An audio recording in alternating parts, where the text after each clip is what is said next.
There was a time when Karen Mulder was considered untouchable.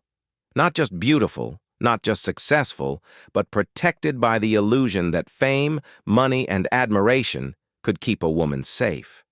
She was everywhere, on magazine covers, on runways, inside a world that promised power while quietly draining her from the inside.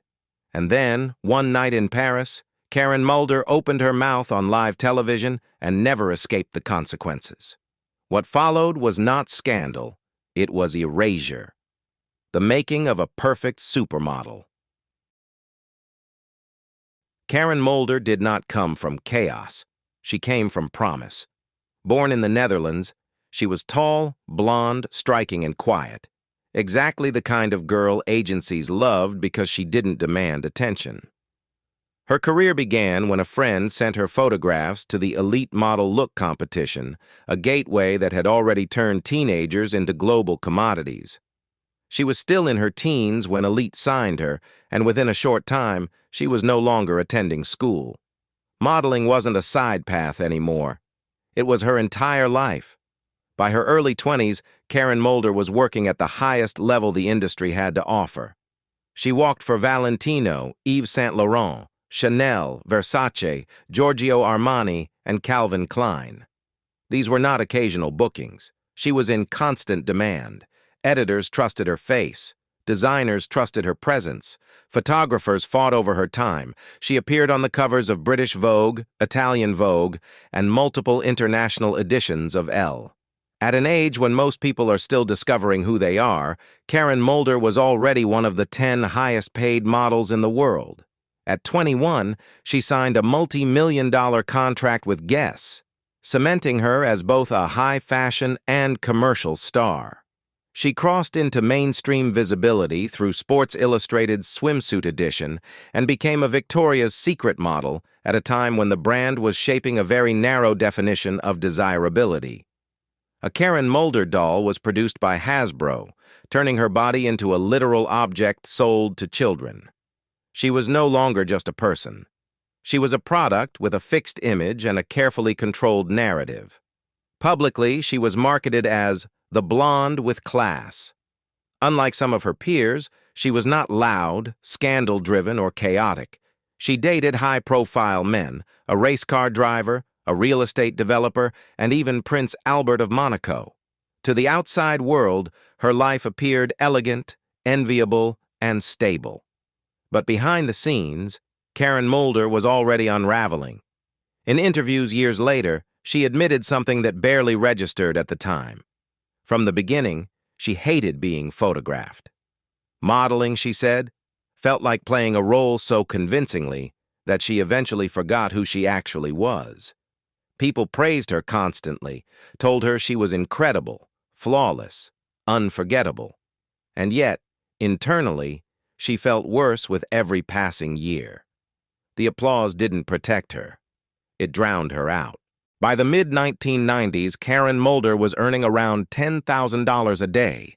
Adjusted for inflation, that income placed her among the most financially successful women in fashion history. She bought a chateau in France and quietly used it to host underprivileged children, offering them holidays they would never otherwise experience. She did not publicize it. She did not build a brand around generosity. It was one of the few things she did that belonged entirely to her. But the fashion industry she worked in during that decade was not benign. Drugs circulated freely. Cocaine was normalized. Power was concentrated in the hands of agents, photographers, and executives who controlled access to work. Models were expected to be compliant, grateful, and silent. Complaining meant disappearing. Karen Mulder did not complain. She showed up, did the work, and absorbed the cost. By the late 1990s, something in her broke completely. At 29, she walked away from the runway without explanation. No farewell shows, no press tour. One day she was fashion's golden girl, the next she was gone. To many, it looked irrational. You don't abandon that level of success while you're still on top. But Karen Mulder knew something the industry didn't want to hear. Staying would destroy her. The night everything broke. On October 31st in Paris, Karen Mulder walked into a television studio believing she was there to talk about music. The invitation was framed as harmless, even restorative. She had recently released a single, and the appearance was meant to signal a controlled return to public life after years of retreat. The program was popular, the audience was live, and the tone was supposed to be light. But from the moment she sat under the studio lights, something was visibly wrong. Karen was shaking. She struggled to focus. Sweat formed under the makeup meant to preserve her composure. When the host began asking routine questions about her life after modeling, about reinvention, she didn't follow the script. She dissolved. Not theatrically, not strategically, but completely. Through tears, she said she had been raped. Then she said it again. And then she kept going. She named men. She named institutions. She spoke about executives in the modeling industry, about police officers, about politicians, about a member of a European royal family. She described systematic abuse, models being drugged, coerced, traded for contracts. She spoke about hypnosis, about being sold, about a system designed to erase resistance. Her words were not poetic or vague. They were specific, detailed, and relentless. The studio panicked. The host tried to interrupt, redirect, soften the moment. Producers scrambled behind the scenes. This was live television, and what Karen Mulder was saying carried legal consequences. Within minutes, her microphone was cut. The interview was never broadcast. The studio audience was sworn to secrecy. Shortly afterward, the master tape was destroyed. But what mattered most happened before the cameras were shut down. Days earlier, before the show, before the so-called breakdown, Karen Mulder had already given a formal statement to French police. The accusations she made on television were not spontaneous. They were consistent with what she had already told authorities. Because of that statement, the Paris Public Prosecutor's Office opened a criminal investigation for rape by persons unknown and appointed an examining magistrate to review physical and corroborating evidence, silencing through care. What happened after the television recording did not resemble justice. It resembled containment. Within days of the studio incident, Karen Mulder's emotional state became the headline, not her allegations. Newspapers spoke of a breakdown. Commentators speculated about drugs, paranoia, exhaustion. Very few mentioned that French prosecutors had already opened an investigation based on her prior police statement. Fewer still mentioned that an examining magistrate had been assigned to review evidence. Instead, Karen was removed from public view. She was admitted to a private psychiatric clinic in Paris, a facility known for treating wealthy and high-profile patients discreetly. The official explanation was care. She was diagnosed with severe depression and anxiety, possibly accompanied by delusional episodes. Medication followed. Heavy medication, sedation, isolation. Weeks turned into months. During this period, Karen was effectively unavailable to investigators, journalists, or anyone who might challenge the emerging narrative. The most disturbing detail came quietly, almost as an afterthought. The cost of her treatment was covered by Gerald Marie, the head of Elite Paris at the time, one of the men she had accused on national television. Publicly, this was framed as generosity. Privately, it ensured control.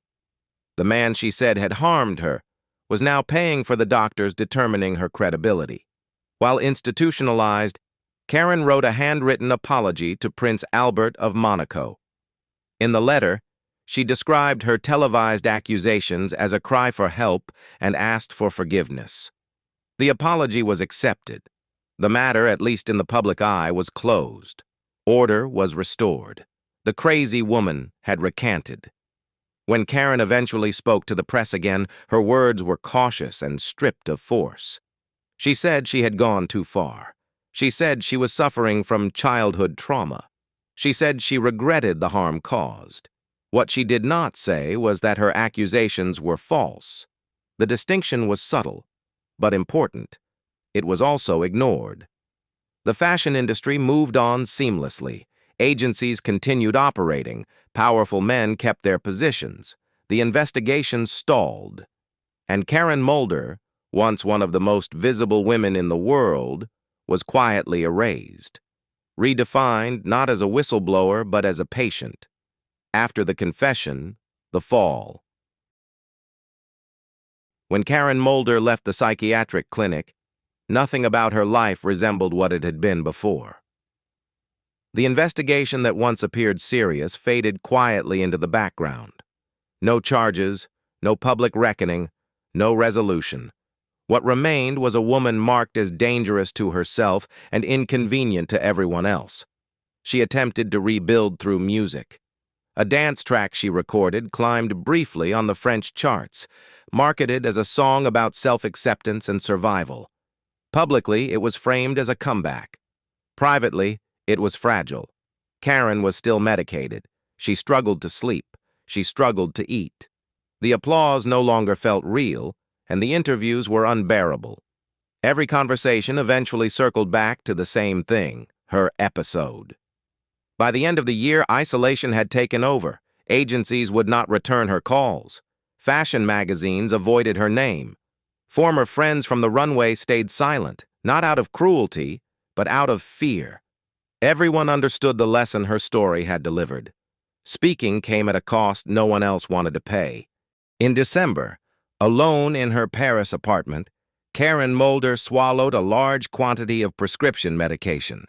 The drugs had been prescribed during her treatment. This time, they were not meant to heal. She did not leave a note. She did not call anyone. She simply disappeared onto the bathroom floor. She would have died there if not for Jean-Yves Lefeur, her former fiancé. When she stopped answering her phone, he went to check on her. He still had a key. He found her unconscious and called an ambulance. Karen fell into a coma that lasted 2 days. Doctors were unsure if she would survive. The press reacted instantly. Headlines described a tragic suicide attempt. The same outlets that once dismissed her accusations now framed her as a cautionary tale. A woman destroyed by fame, pressure, and her own mind. Again, what she had said was irrelevant. Only how she had collapsed mattered. Karen woke up, alive but stripped of agency. Psychiatrists confirmed the diagnosis once more: severe depression. Her parents urged silence. Reputation, they said, was already damaged enough. And so Karen Mulder survived in a world that had made it clear she would never be allowed to speak again. Time proves what power denied. The years after the suicide attempt passed quietly, almost invisibly. Karen Mulder withdrew from public life, not as a strategic choice, but as survival. Paris, once the city where she ruled the fashion world, became a place she moved through cautiously, anonymously. Occasionally, paparazzi photographs surfaced. Karen sitting alone at a cafe, Karen looking tired, Karen unrecognizable. Even in silence, she was still framed as a spectacle. In the mid-2000s, something changed that did not involve fame at all. Karen became a mother. Her daughter gave her a reason to stay alive that had nothing to do with vindication or revenge. Motherhood did not heal the past, but it grounded her in the present. For the first time in years, she was no longer defined solely by what had been taken from her. There was a brief moment of public return when a major fashion house invited several iconic supermodels back onto the runway for a nostalgic show. Karen walked again, composed and controlled, and the audience responded with overwhelming applause. For a few minutes, she was not the unstable one. She was simply Karen Mulder. But nostalgia is not justice. The moment ended, and her private life resumed. Then the world changed. When the #MeToo movement erupted years later, the accusations that once destroyed careers began to destroy something else instead: impunity. Women across industries started telling stories that sounded eerily familiar. In the fashion world, former models began speaking openly about coercion, rape, and systematic abuse by powerful agency executives. Names surfaced, patterns repeated. Eventually, multiple women filed formal complaints against Gerald Marie, the same man who had paid for Karen Mulder's psychiatric treatment. French authorities reopened investigations. The stories aligned in detail and structure with what Karen had said decades earlier. The difference was timing. This time people listened. Karen Mulder did not rush to microphones. She spoke privately to investigators. No television, no tears under studio lights. 20 years earlier, she had been called delusional. Now her testimony fit a larger truth the world could no longer ignore. She spoke too soon. By the time the investigations reopened, Karen Mulder was no longer trying to be understood. She had already learned what truth costs when it arrives before the world is ready. She lived quietly with her daughter, far from cameras, interviews, and public sympathy. The industry that once revolved around her had moved on, but the damage it left behind never did. Looking back, the pattern is difficult to ignore. When Karen Mulder spoke, she was isolated. When she accused powerful men, she was medicated. When she repeated her story, she was dismissed as unstable. Every institutional response worked in the same direction, not toward clarity, but toward silence. Care replaced accountability. Diagnosis replaced investigation. Reputation mattered more than testimony. Years later, when similar stories emerged from other women, the reaction was different. They were believed. They were protected. Investigations moved forward. Careers fell. The culture shifted. And only then did it become obvious what Karen Mulder had been. Not unreliable, not hysterical, not dangerous, but early. The tragedy of her life is not only what happened to her body or her career, it is what happened to her voice. She told the truth inside a system designed to punish truth-tellers. She named names in an era that demanded discretion.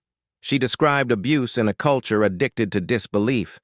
And for that, she paid with her sanity, her livelihood, and nearly her life.